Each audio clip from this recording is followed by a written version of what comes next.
What's going down? TK coming at you.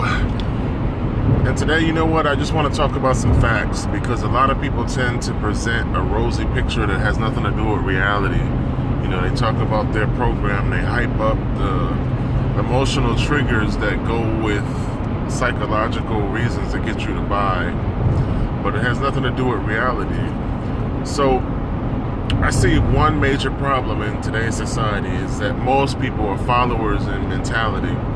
They do whatever the hell they're told to do. You have a job, you do the minimum.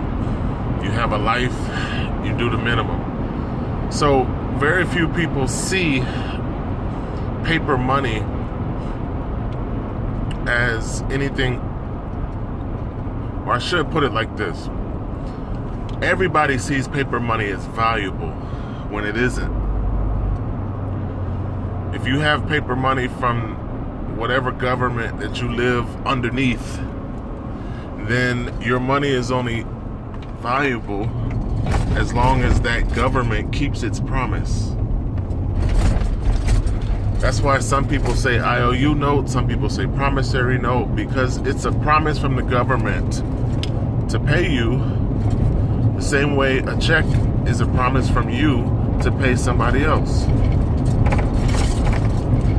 The check is a piece of paper that you sign, and it says I promise to pay you from my bank account at the time in which you go to cash it.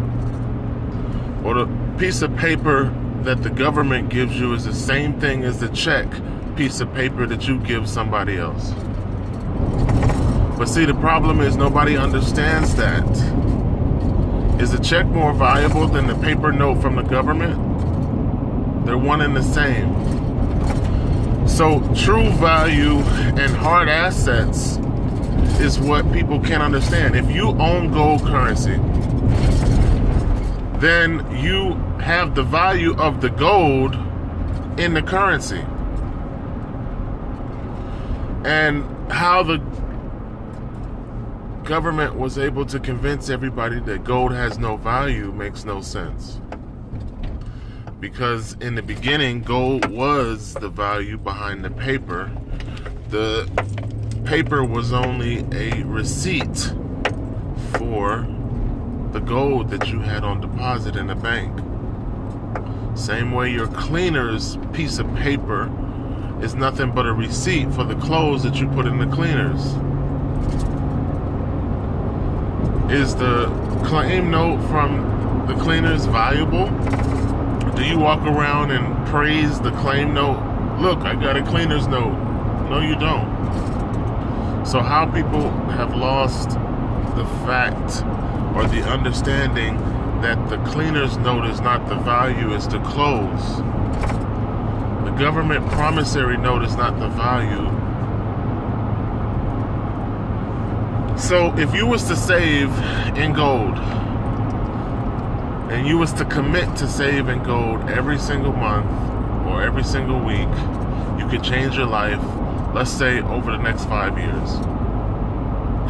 And then if you was able to commit or convince 500 other people to do the same thing over those same 5 years, that'd be 100 people every year, then you could make more money in the gold currency business than you make on your job.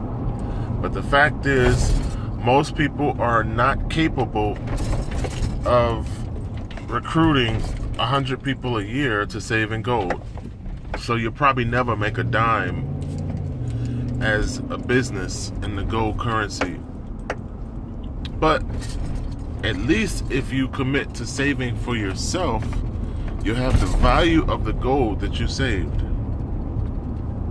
So gold currency is number one in terms of an alternate form of currency that holds its value over time, is not associated with the governmental promise, because the referral process that I try to get you guys involved in is not government minted gold, it's private issue gold from a London Bullion Market Association private refinery.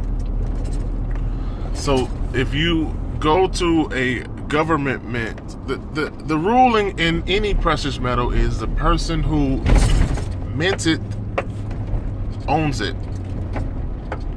So you have all of these people that buy government minted gold, and they are the beneficiary of the gold. They are not the owners, because they didn't mint the gold. They don't own it. So does the government have the right to take back your coins, your government minted coins? Well, they did it before. That's all I'm gonna say about that. FDR confiscated all gold and made it illegal to possess government mint. Because they own it, they took it back. So the referral process that I send people is to buy from a private London Bullion Market Association refinery, which means that you are receiving private issue gold. And then it makes you the owner because you commission the mint. So your receipt, your paperwork all says that you commissioned this gold to be minted, and it was minted for you, and the serial number traces back to you. But you have to want gold. A lot of people just want paper money, and a lot of people see the value in paper as if. So until you change your mindset and say, I want gold, I want silver currency, I want gold currency, then you'll never ever have anything of real value. It's just that simple.